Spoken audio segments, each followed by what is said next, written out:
Bismillahirrahmanirrahim. Assalamualaikum warahmatullahi wabarakatuh. Allah subhanahu wa ta'ala berfirman, A'udzu billahi minasyaitonir rajim. Bismillahirrahmanirrahim. Ya ayyuhalladzina amanu ista'inu bis-sabri was-salah.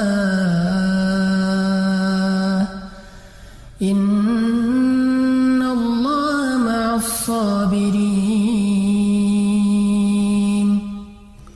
Innallaha ma'as-sabirin. Wahai orang-orang yang beriman, mintalah pertolongan dengan sabar dan salat. Sesungguhnya Allah bersama dengan orang-orang yang sabar.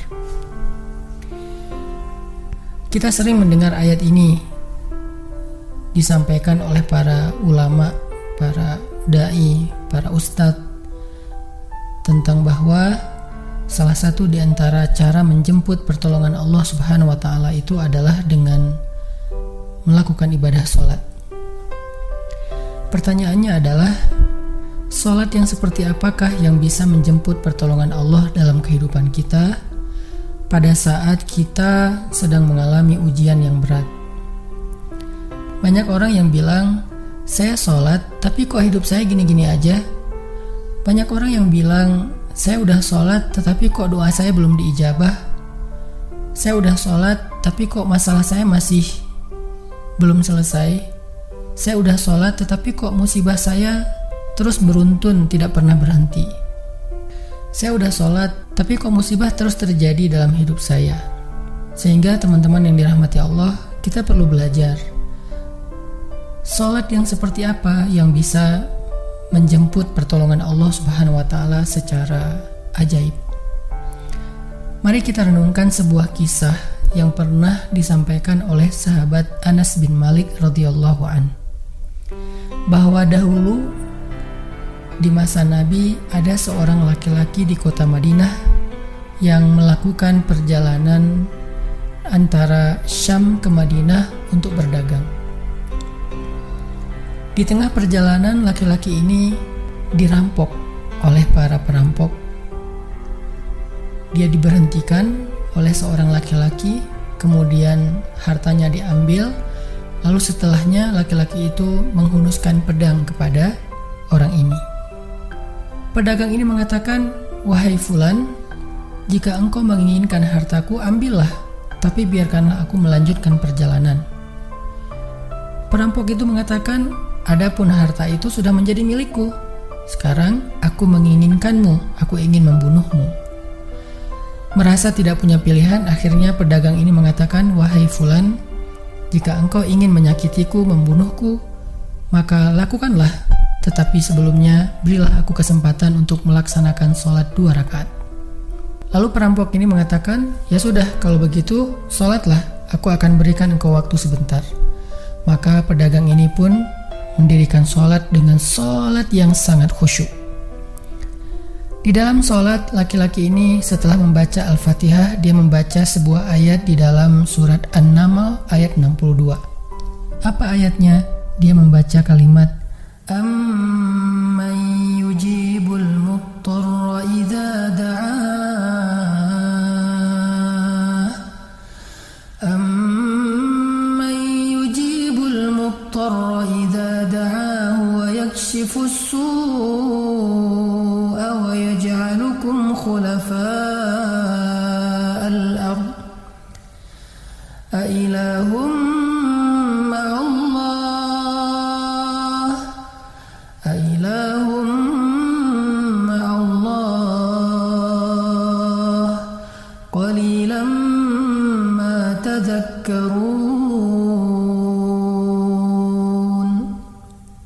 Bukankah dialah Allah yang memperkenankan doa orang yang dalam kesulitan apabila dia berdoa kepadanya, dan menghilangkan kesusahan dan menjadikan kalian sebagai khalifah di muka bumi?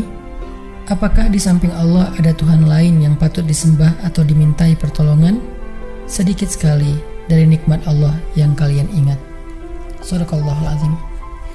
Teman-teman yang dirahmati Allah Subhanahu wa taala, inilah ayat yang dibaca oleh pedagang tadi ketika dia sholat 2 rakaat. Dia membaca kalimat ini dengan penuh penghayatan dan perenungan. Dia mentadabburi ayat ini. Amma yujibul muttarra idza da'ah wa yakshifus su'. Bukankah dialah Allah yang memperkenankan doa orang-orang yang dalam kesulitan dan menghilangkan kesusahan? Dia menghayati ayat ini. Dia mentadabburi ayat ini. Sehingga muncullah rasa yakin di hatinya bahwa harapannya saat ini satu-satunya adalah Allah yang yujibul muttar. Dia dalam kondisi muttar, dalam kondisi kesulitan, dalam kondisi terancam. Muttar itu bisa bermakna terancam, kesulitan, kesusahan, dan berbagai macam makna dari ketidakberdayaan. Siapa yang yujibul muttar? Siapa yang akan memperkenankan doa orang yang tidak berdaya selain Allah? Wa yakshifus su', dan menghilangkan kesusahannya selain Allah. Maka mulai muncullah rasa yakin di dalam hati laki-laki ini setelah membaca ayat tersebut. Setelah selesai dia lakukan sholat, kemudian dia mengangkat kedua tangannya. Dia berdoa kepada Allah dengan menyebut nama-nama Allah yang mulia. Ya Rabbi, wahai Tuhan yang maha pengasih, wahai Tuhan yang maha penyayang, wahai Tuhan yang memiliki arasy yang mulia, wahai Tuhan yang menampakkan makhluk, wahai Tuhan yang maha mengembalikan, wahai Tuhan yang maha melaksanakan apa yang Dia kehendaki. Aku mohon dengan cahayamu yang memenuhi sudut-sudut arasy-Mu. Hamba mohon kepadamu dengan kekuasaanmu yang menguasai makhluk-Mu, dan dengan rahmat-Mu yang meliputi segala sesuatu. Tidak ada Tuhan yang berhak disembah selain Engkau, ya Allah. Wahai Tuhan yang maha penolong, tolonglah aku. Laki-laki ini berdoa meminta kepada Allah dengan menyebut kebesaran Allah di arasy, menyebut cahaya-cahaya yang dimiliki oleh Allah yang meliputi arasy-Nya yang mulia. Tiba-tiba setelah selesai berdoa, muncullah seorang laki-laki dengan pakaian hijau bercahaya. Dia mengendarai seekor kuda berwarna abu. Dia mengeluarkan pedang. Lalu perampok tadi mencoba untuk menyerang laki-laki berkuda itu. Tetapi laki-laki berkuda itu menendang dengan kudanya sehingga perampok ini terhempas, terjatuh. Kemudian laki-laki tersebut membunuh perampok itu seketika. Kemudian pedagang itu bertanya, "Siapakah Tuan?" Lalu penunggang kuda itu menjawab, "Ketahuilah, saya adalah malaikat yang turun dari langit ketiga. Ketika kamu berdoa kepada Allah kali yang pertama, kami para malaikat mendengar suara gemerincing dari pintu-pintu langit. Sehingga para malaikat bertanya-tanya, apa yang sedang terjadi? Tiba-tiba muncullah doamu yang kedua, hingga pintu-pintu langit terbuka dan nampaklah cahaya yang sangat benderang. Dan di doamu yang ketiga, datanglah malaikat Jibril kepada kami seraya berseru, siapakah di antara kalian wahai para malaikat yang mau menolong hamba Allah itu? Lalu aku memohon kepada Allah agar Ia mengizinkanku melaksanakan tugas ini. Wahai hamba Allah, ketahuilah, barang siapa yang berdoa dengan doa yang engkau baca tadi ketika dalam kesedihan, penderitaan, dan dalam keadaan sedang susah, maka Allah akan melepaskannya dari kesedihan dan akan menolongnya." Teman-teman yang dirahmati Allah Subhanahu wa taala, itulah salah satu kisah tentang keajaiban sholat seorang pedagang yang dengan sholat itu Allah Subhanahu wa taala mendatangkan pertolongan yang luar biasa dalam masalahnya.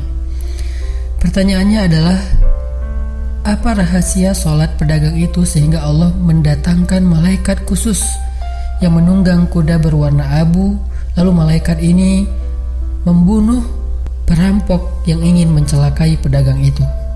Salah satu rahasia dari sholat pedagang itu, kata para ulama, adalah dia melakukan ibadah sholat dengan ihsan. Seperti yang dikatakan Nabi tentang bab ihsan, an ta'budallah ka'annaka tarah fa in lam takun tarah fa innahu yarak. Ketika engkau beribadah kepada Allah, seolah-olah engkau melihat Allah. Jika engkau tidak bisa melihat Allah, maka yakinlah Allah melihatmu. Di sini Nabi mengajarkan kepada kita tentang sholat yang terkoneksi langsung dengan Allah Subhanahu wa taala. terkoneksi dalam yakin dan iman sampai seolah-olah kita melihat Allah. Artinya ketika kita bisa sholat seolah-olah kita melihat Allah, lalu dengan kondisi seperti itu kita meminta pertolongan Allah dengan penuh keyakinan, itulah sholat yang mendatangkan pertolongan Allah. Atau kalau kita nggak bisa membayangkan bahwa kita melihat Allah karena itu memang sulit, maka yakinlah Allah melihat kita dan itu pasti. Artinya bahwa Allah itu pasti mendengar kita, melihat kita, dan sedang menunggu apa yang kita butuhkan. Maka orang yang bisa melakukan sholat dalam keadaan benar-benar seperti sedang bertemu dengan Allah, lalu dia meminta pertolongan Allah Subhanahu wa Ta'ala seperti pedagang tadi, maka sholatnya itulah yang disebut di dalam Al-Quran wasta'inu bis sabri was sholah, sholat yang bisa mendatangkan pertolongan Allah Subhanahu wa Ta'ala. Semakin sering kita melakukan sholat dengan ihsan, benar-benar seperti bertemu dengan Allah Subhanahu wa Ta'ala. Kalau kita nggak bisa ngerasain bagaimana cara menghayati kita melihat Allah, yakinlah Allah melihat kita. Dan kalau kita bisa mendawamkan ini dalam sholat 5 waktu dan dalam sholat-sholat sunnah kita yang lain, terutama sholat tahajud, maka insya Allah sholat kita sudah menjadi jalan keajaiban dalam kehidupan kita. Barakallahu.